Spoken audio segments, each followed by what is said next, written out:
I'll talk So about what's been a something. struggle? So what's been a struggle for me is trust. Because I was with a compulsive liar before. You knew the buttons to push that would get me. I knew the buttons for her, and we would be pressing. And I think we had to learn how to fight. And I think that we know truly what love is. And you really have no idea until you're with the right person. And I think everything's okay until it comes to a head and you realize, you know what, it's not okay. And it may be too late by then. So I think that's where we are right now, right? What do you think? pretty much. Yeah. I got something to say. Hey! You got something to say. Hey! We all got something to say. Hey! So have your morning coffee with the Ballatts today. I got something to say. Hey! You got something to say. Hey! We all got something to say. Hey! So have your morning coffee with the Ballatts today. Morning coffee. I got something to say. You got something to say. Vice versa, and everything is not perfect in any way, shape, or form. But I think, and I learned this through years of marriage counseling and just speaking with older couples, you know, the things that I think he should do more of, talk to him about it. You know, and there's some things that I learned he will never see. When it comes to, you know, if it's a clothes bin on the floor, Quentin will walk right past that clothes bin. For years, he doesn't see it that way. And a married couple one time told me, she said, I don't even bug about it when my husband doesn't take out the garbage. And I'm sitting there year 4 or 5 like, what? If he doesn't take out that garbage, it is World War II. That garbage is his job. And she's like, if he doesn't take it out, I'll take it out. And that's just the way it is. And I promise you, we got to that point maybe year 8 or 9 where I just it didn't bother me as much. And it probably made him more receptive to the fact that I wasn't kind of bickering over it. Right. I just was like, hey, that pile of clothes, eventually he'll pick it up. That garbage will be taken out. Right. Those leaves outside in that backyard, so what, it'll kill all my flowers. But eventually they'll get picked up. I just that anger wasn't there about it because there were so many other wonderful things going on. You know, it doesn't. I always had one hand on the doorknob. Mm-hmm. I always had one hand on the doorknob. Sometimes literally. No, not sometimes. Many times, literally. There was a couple of times I think I got so mad at Without any good reason. I slept in the truck. I'm like, no, I'm going to my car. I ain't staying there. I'm not staying here. I can't believe you disrespected me like this. But you know what's funny is that it was like it was just in your head because I'm like, what the heck? Okay, I'm glad you said Nobody was mistreating you. Can I tell you what Nobody was cursing you out. Can I tell you what I just got Nothing recently? crazy was going on. You were not being disrespected. In my mind. It was when things didn't go your way. Right. And in my mind, I'm doing things a certain way for a certain reason. So if I'm saying something, it's because I thought it through, I rehearse it over, I know which way it should go. And so then no matter what it is, if I present it and you reject it, or you now are offended, or whatever the situation was, and now I'm like, I just snap it and I get mad because I'm like, she being disrespectful because I'm not Used to, not no more. Used to. Yeah, and that's all the these things thing. are going through my brain. Exactly. But I knew you never meant me any harm. I knew there was just this little boy inside of you that was just screaming. Right. But I want to say this because I have to add this in there because this story can seem very similar to a bunch of other stories that people may be going through. The other side of it is I was so committed to, number one, God, but I was so committed to personal growth, and I still am, so committed that's why she didn't leave me. Mm-hmm. Because, I apologized and I did it over and over again. It was never the apologies. It wasn't. No. I actually saw. I actually saw that he was working on himself, that he was literally fighting his own emotions. And I definitely saw growth. I got something to say. Yes, we do have trust issues, and I've had trust issues in my past relationship with infidelity. So therefore, in this relationship, when Daryl and I got together, I felt you know, I felt that this is the one and he is, you know, but I realized that, you know, I still have those issues. And there was a situation where there was infidelity, you know, but we're working on it. Okay. And we're going to therapy. Also, we have our weekly family study. So we're all imperfect. We all are misdirected sometimes. But if you really love someone, no matter what those trials and tribulations are, you will do whatever it takes, you know, to make it work. And that's what we're doing now. We're not a perfect couple, as we know. There are no perfect couples. But that's what I chose to do. And whatever the consequences are or rewards are, then I accept them. But I'm willing to work on our relationship to make us a better couple. And forgiveness is also a part of that. So I have to forgive. And also he has to forgive me for the things that, you know, I may think I'm doing right and I'm not doing right. So it's sharing, you know, what we're doing and just being honest with each other about it, you know, because that helps us to keep our integrity to each other and to God. So if you have a kind of combination of communicating and having God in your life and working on it honestly from the heart, I don't think it can go wrong. I don't think it can go wrong at all. All I have to say is I thank God that Sheila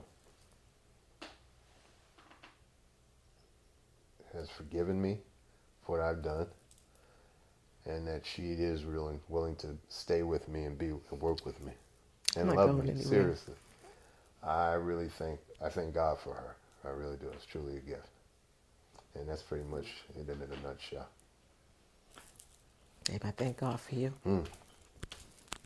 Yeah. And she's probably gonna kill me for this. A lot of females say they want to see a man be more, I don't know, express more emotions. But really and truly, man, listen, if a female got a man that's, what's going on? The female gonna look at him like, you look like you expressing too much emotions. Hold on. So, you know, and I can understand it, but I can understand in some respect I need to be a little bit more softer and sincere, and you know that'll work as well. He's not telling you why though. He's not telling you why I had said that, because you know when I met him, that's one of the things I like to feel safe and secure. That's just me being honest, and I did feel that from him. But then there's moments where safety and security is not even necessary, and I felt like he didn't know how to like turn it off. So I would be like, do you have any emotions? Like, do you have to be so, you know, I'm from Brooklyn, I need to know what's going on type of thing all the time? And that's where the balance came into play. Like I had to learn how to talk to him about that without insulting him. Like that was a growing part for me that I had to, because I was so used to being in bad relationships where insulting became a healthy pattern for me. Like we don't realize we pick up what's really negative, but we call them healthy patterns where in order to get my point across, I was insulting him. And I had to learn how to communicate, you know, with him about things like, okay, I feel like you don't necessarily have to be so, I don't need you to be so, you know, right now. I need you to listen to me. I need you to talk to me. I need a friend, you know. So that was one of the things that I really believe stretched us the most. Learning how to unwind what we developed as healthy, which was really a negative. So it was difficult, and we still struggle with it to this day. There's so many other aspects of us that we're unwinding, and I don't think I would have unwound some of what I believe to be healthy patterns until I met him. It just wouldn't happen. I got something to say. We had been friends long enough that I've seen bad days with her, and you know we've had conversations. you know, about her ex-boyfriends, you know. And I've seen those things going up in that apartment. So don't. I was living with my mother, so don't act I've like seen- it was nothing going. I've seen them peeping out She's the seen a window. couple of girlfriends, and I've seen them. but but it was you know, we were friends, so I think that helps tremendously that we're friends. She gets me and I get her. Yeah. You know, a wife, when you find a wife, she's going to expand you. She's going to take you out of your comfort zone. She's going to push you like you couldn't push yourself. She's that supporter. So none of this happens without her. Point blank, and she's the one that's always like, well, babe, that's your thing. I'm like, no, like I can't do this without you, you know. So that's why that's important. I mean, so when I say we, it's not I'm just trying to include her just to include her. It's like, no, babe, like those nights when I was crying, like you know, you helped me walk through it, you know, and you gave me ideas. And to this day, she's always throwing ideas out there. I think hoodies for the homeless was I think it was my idea, but I wouldn't have done it if she wasn't like, that's a great idea. Let's do it. Then you could do this, that, and the third. And so anything I give her, it's like she multiplies, you know. So that's why. I do good. Good work. Yeah. For me, it was fear of failure, because I'm ambitious in every sense of the word, and I'm so ambitious that if it looks like I'm gonna self-sabotage it, I'll realize that. But I won't put in the work to not self-sabotage it. I'll say, oh, self-sabotage is coming. Let me get out of this. And that's, for me, I'd rather stay away from it than fail it. But what I'm learning about relationships are failure after failure after failure is success in a relationship. And the more you work at it, the better you become. And I don't think you actually realize that in the moment. You kind of forget that, but you know, for me it was fear of failure. I'm terrified of you know, if somebody's just saying I'm sorry, and you're not seeing a difference, head for the hills. Yeah. Head for the hills, because that means nothing. Yeah. That means nothing. I'm still dealing with it. It's still taking me time, but it wasn't like I put her through it for years. Even to this day, I would prefer to be quiet than to get into an argument with her. And it's not that she caused it, it's that my mind at times interprets things as, yo. But we would fight through it and still stay connected. Like even if he got upset, and mind you, again, this is years ago because he's not even doing this anymore. But if he got upset and he would leave the house, he still would be on the phone with me. Oh, absolutely. The whole he still time, would be on the phone with me. Cursing and screaming and having crying. a fit. He still was on the phone with me. Like, we never really just totally disconnected. We still never went one day I didn't disappear. without seeing each other. I didn't disappear. Yeah. I was protesting, which personality and his character, and also his love for me. It really does. His love for me, and don't get me to tear up.